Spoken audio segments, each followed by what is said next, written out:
we're not too different than the national economy. We are seeing, services have stayed steady. We have growth in that market. Cybersecurity is forefront, so that is driving a lot of consumption of new technologies, new services into businesses. People are dealing with not as many staffing scenarios as we saw maybe a year ago.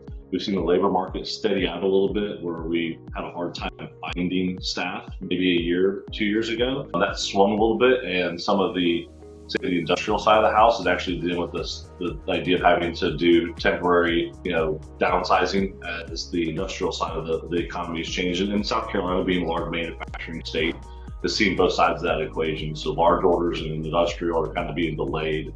So you're having, operations and factories and stuff are starting to be idled for a little bit longer than anticipated. Maintenance windows are going from 1 week to 1 month, stuff like that.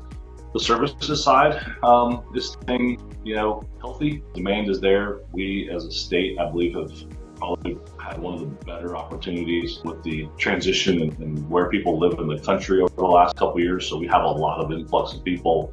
We have challenges on the equity side and wage side because of housing demand. We're short housing like a lot of places in the country, but we have skilled workers who moved here. We brought in a lot of wealth from other parts of the country here. So there's a lot of macroeconomic things that you can see in the news are definitely hitting us here. But what that's shown too is that right now our economy might be a little bit more resilient compared to some other areas that are not as diversified.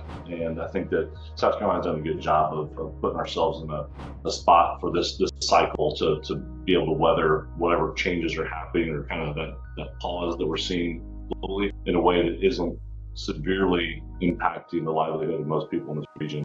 But there is, a micro scale, you're starting to see some of those pieces start to unfold, especially on the manufacturing industrial side right now. That's because of large international orders and stuff like that.